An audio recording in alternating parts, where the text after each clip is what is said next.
Hello friends, welcome to an episode of I Play Games and Film It, wherein I'm actually not going to be playing any games today, although they will be coming, absolutely. This is actually a response video to CinnamontoastKen, who posted a video a couple of days ago that I saw today. It's the 6th of February, just so everyone knows, about depression in YouTube and so on. And he tells a really heartfelt story, a very emotional story about him and growing up and what he's learned over the years and so on. It actually spoke volumes to me, to be honest. By the way, I'm tired and my eyes are itching. So all of this is not for show. This is just an allergic reaction. But no, it was a very heartfelt story. And really, what I hoped to do actually was address this to Ken almost personally, because a lot of what he said is a lot of things that I've, not the depression side so much, I'm not going to lie, but a lot of the things that he said that he struggled with are a lot of the same things that I've had to struggle with as well. And just coming to where I am now, I basically worked probably longer on overcoming these things. So I wanted to post a video just to hopefully offer some support. You know, obviously I'm no one, I'm not really of any importance to him, he doesn't even know I exist, but I'm going to obviously label this video and hope that he sees it, so that he can watch it and kind of feel better. That's the intention, because I don't ever like the idea that anyone who does something like what he does to feel bad for anything. It's a horrible situation to be in, and certainly when it's so personal that you feel awkward about talking to people about it, like it feels weird, and sometimes it can also feel fabricated, which is a real shame, because when someone comes out and kind of lets themselves go like that emotionally, it can almost feel like a bit of a marketing tool, which I think is a real shame that we've reached that stage, and actually ties in really well to what he says. So anyway, I wanted to kind of hit this systematically. Like him, I made some notes, because obviously, as you guys know, when I start to talk, I can really go on. So I want to try and make this as concise as possible for you guys, who hopefully will get something from this as well. But also for Ken, if he sees this, which I do hope he does, because I wouldn't actually have done this video otherwise if I didn't feel like it was going to be of some support to him in any way. Because it seemed like he was really cut up about it. So he did say that he dropped out of school and kind of went, right, I'm just going to make videos for fun and hope that it works out. And in that regard, like, I have to say, it's incredible how fortunate you are with that, to be perfectly honest. Like, that is something in itself that I hope you obviously appreciate. And it seems like you do, because the number of people that actually do drop out of school and end up nowhere and learn a lesson in life. And actually, I know that it's silly that you might hear me say this, but I like the fact that you seem to show some regret in dropping out of school, even though you are where you are now, because I didn't necessarily drop out myself, but I feel as though I might as well have done, to be honest, based on the way that I went. Even though when I finished school, I feel like I just might as well have done, because I just wasn't getting anywhere with it. It wasn't actually doing me any favors at all. I had a very bad time at school, and it sucked. It was horrible, and socially you feel that inferiority, you feel that every day, and it really does hold you back from so many things. It's a bit of it shatters your confidence, and it makes you feel really reserved in certain areas, and it makes you feel like you're not good enough because you haven't basically made the grade, which is that term, isn't it? It's that idea, and it's a real downer. But for you to be in a position where you can demonstrate that you have worth, in the sense that you're doing what you're doing, I think it's phenomenal, because that's really, I mean, that's what anyone wants when they don't feel like they're good enough, when they don't feel like they have any value, to actually be able to have a followership like you do, or to even have the impact on anything like you do. Then that really does speak volumes, really, for how little now you've made that, and how little you've made your past. And actually, maybe not how little, actually, because effectively, if that hadn't happened, you don't know if you'd be where you are now. So effectively, it's almost been like a blessing in disguise for you to have gone through that and to be doing what you're doing, which, let's be honest, you're living the dream of so many people. Like, millions upon millions of people are trying to do this. I'm trying to do this, you know, and that's phenomenal. And you're leading the way with that. You're one of the top guys doing it, and that should really speak volumes to yourself. And there's a lot of things that I want to say in this video that I hope you get, because there's there's a lot of things that I say that will pertain back to yourself and how you feel about yourself, because ultimately with what you said about retail now, and I will get back to the self part, because I'm going off a little bit. I'll get to the point you made around retail. Now, I worked in hospitality. I was working in restaurants for like 10 years and I loved it. I loved it because it was something that I felt I could do, something I felt I was good at, something that didn't require let's say the intellect that obviously I didn't gather from school. It was something that genuinely I could just jump into. I could have a personality, have a good time, enjoy myself. I could learn some things. I could learn on my own terms in essence, and learn about obviously food and wine and drink and cocktails and just have a great time doing it. Now, in the 10 years, I probably would go back and do maybe 6 years of those 10 years, and they would be the first 6 years of those 10 years, because eventually it hit in the same way that it did for you with YouTube, and it's still hitting me today. I feel like I'm a child in this regard, and I don't ever want to change that, but it's killing me inside. That when you're having fun, and when all you want to do really is kind of give people a good time effectively, and that's what you do in restaurants. You know, all you're doing is offering up an experience. That's it. You're just trying to make sure that they leave happy. You want them to be happy. And certainly with doing YouTube videos, working in retail, you just want to satisfy people. You just want people to be happy with what you've done for them. And that is instilled in everything that you do all the time. So it's there. That's your thing. That's what you do. And the moment you come across an essence where it becomes monetized is the very same moment where it starts to get complicated.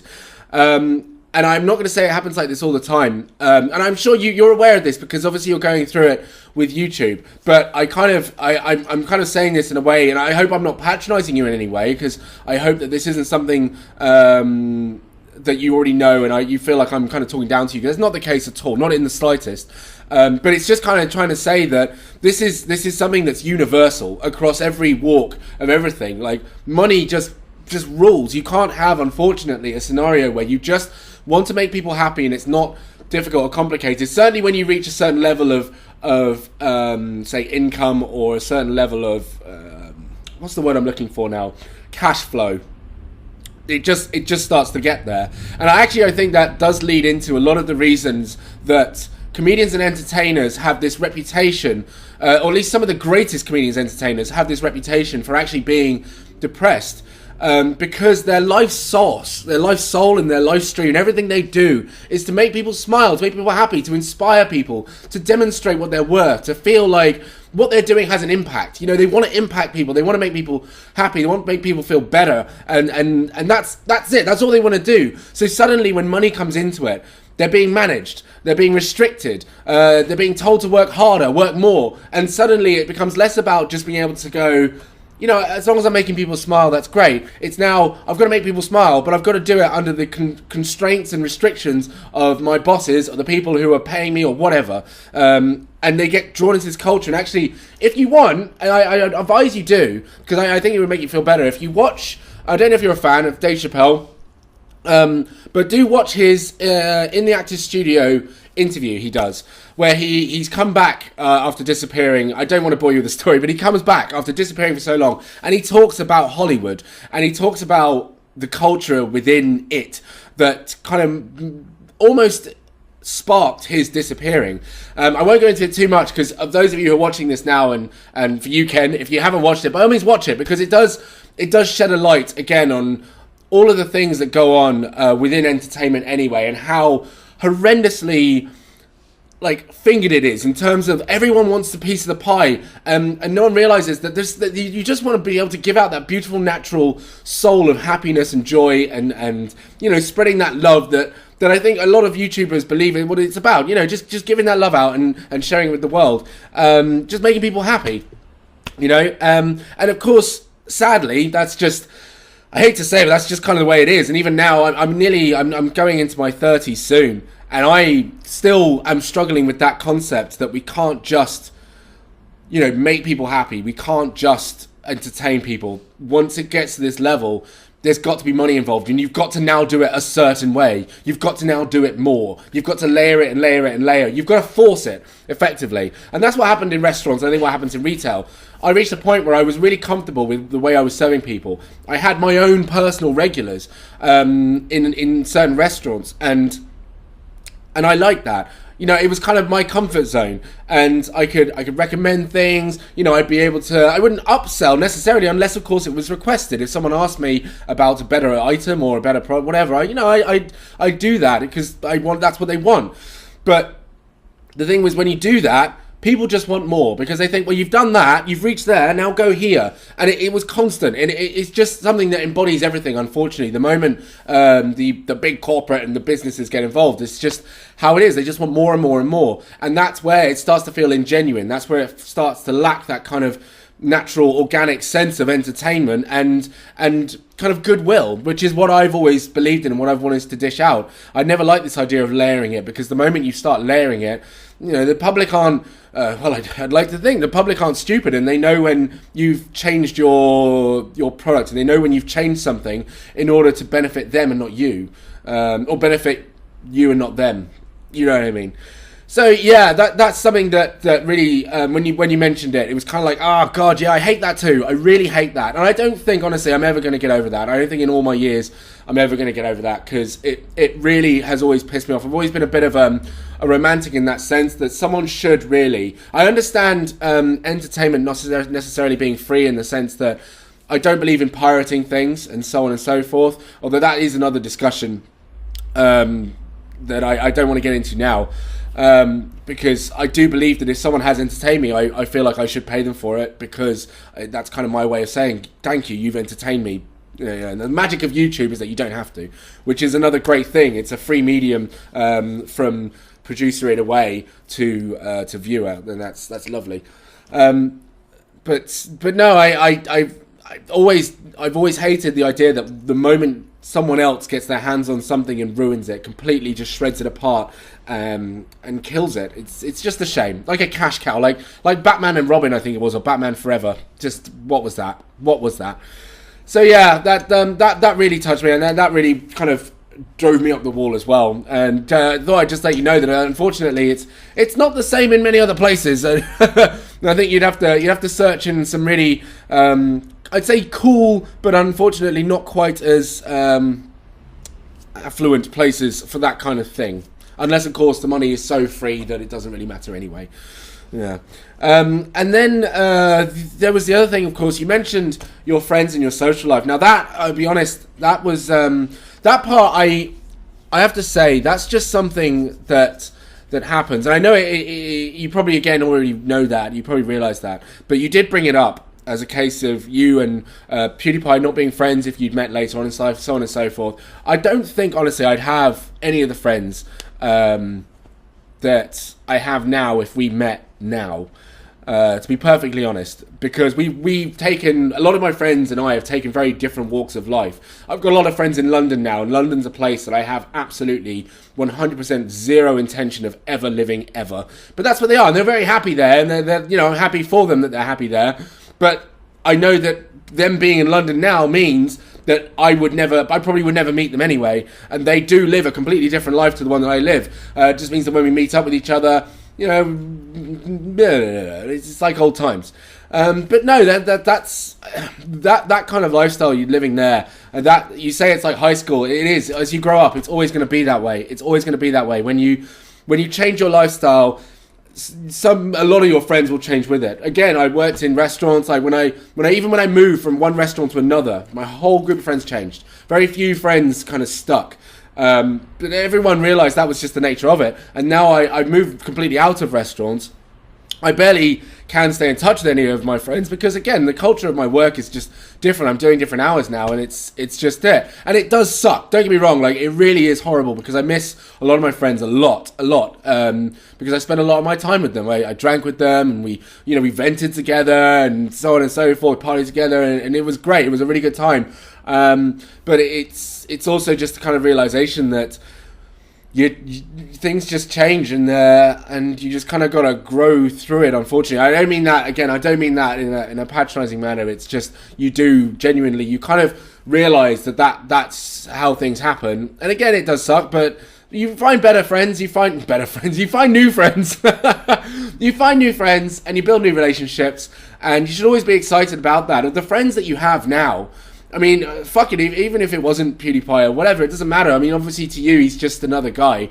But you just hold on to them, man. Like, because they're friends, you just hold on to them because they stuck around. Like, I lost touch with a few of my old friends, and I've reconnected with them again. And now I'm just like, no, you're fucking staying here. I don't care if you move to Australia. We're gonna stay friends, and we're gonna continue hanging out because I don't ever want to ever have that separation again. Like, I want you here because you've stuck around and or you've been willing to at least come back. You know, you've held a tension there between us that's able to rekindle the friendship, as opposed to just completely, just disappearing off the face of the earth. Hold on to them, man, and be happy with them. Like, just cherish them for Christ's sake. Like, just hold on to them and cherish them forever. Because, I mean, I think as well, for one, I suppose you're in quite an exclusive club there, so it's going to be quite a small knit group, I guess. Anyway, and yeah, I mean, you'll always find that when you reach a point of fortune, in any sense, yeah, people are going to have ulterior motives, and that's a shame. But I think it's the truth. And I'm not saying this out of experience. Obviously, I'm just saying that's just naturally it. Of course, that's it. People want to know famous people. People want to know rich people. People want to be part of that. There's an entire culture down the road from where I live of people who just are desperate to be in some way linked to the royal family. In some way, they have to be linked to the royal family. And it's, for me, I find that really pathetic. But that's it. That's their desire. That's their need to feel like they are more than they are. It's people, unfortunately, and it sucks.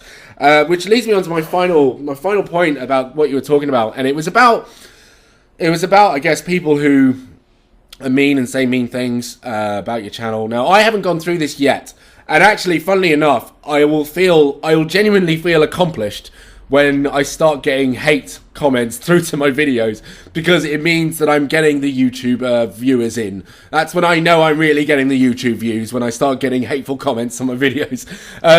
But this is, again, a reality, and you might already know all of this, and I'm sorry if you do. I'm glad you've made it this far if you have.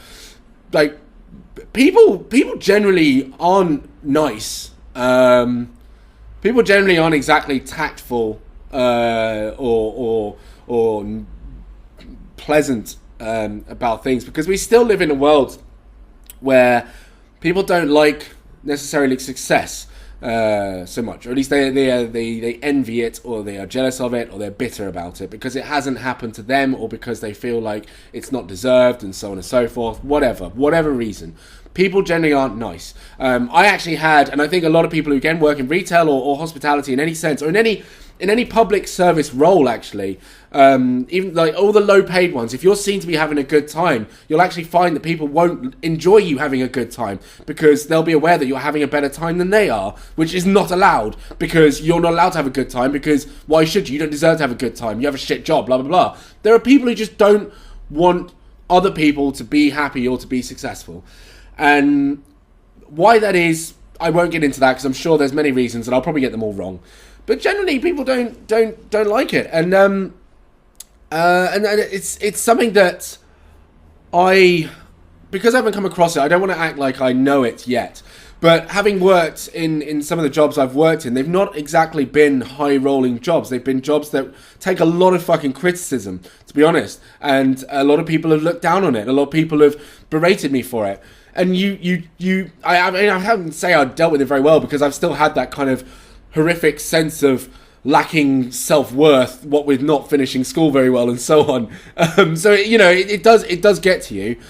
But this is where I think that whole self thing comes back with what I mentioned earlier, is that's where, and you put this to practice, definitely. This is where you put into practice this matter of just looking at you, just looking at what you've done for yourself, because one day, and I hope not to get too deep here, I'm glad to grab the wine and it's getting deep.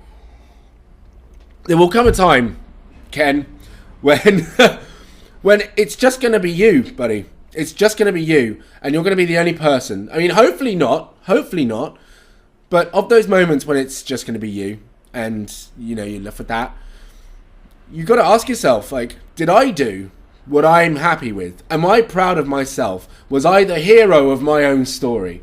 Because that really is what's going to matter at the end of the day. Not fucking, I don't know, CharBaby67 who said this video was shit. I don't know if there is a CharBaby67 or I just made that up. Probably is. Who knows? It's not going to matter. It's not going to matter at all. What you have to tell yourself, and this has helped through certain elements of my life as well, is, am I happy with who I am? And like you said, you know, it's hard to kind of throw off the naysayers. It's hard to throw off those who criticize you. And it is. It's very difficult to do that. Certainly when they speak so loud. But you just keep saying to yourself, am I happy with it? Do I feel proud about what I've done? Am I happy that a guy dropped out of school, started making videos on YouTube, which, let's be honest, back then meant dick, and now you're here?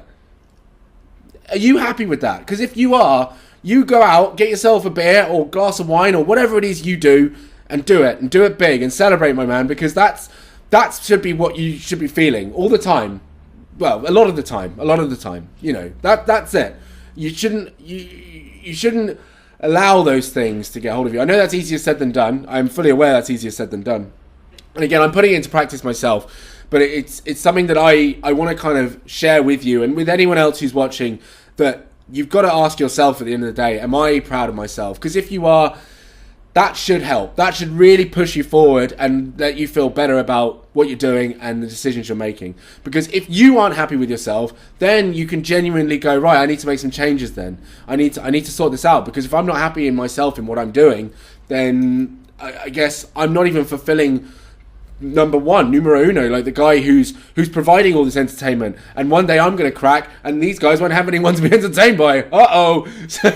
So yeah, like, just ask yourself that, man. And I hope the answer is yes. I really do. But if it's not, ask yourself why. Look at all the channels, and then channels of why, and then go from there, man. Because that's effectively what I would do, and it's effectively what I'm practicing at the moment. And it's helping. It's helping a hell of a lot. It's helping a great deal, because at the end of the day, you're going to be criticised for the rest of your life. Everyone's going to criticise you. I mean, we criticise old people all the time.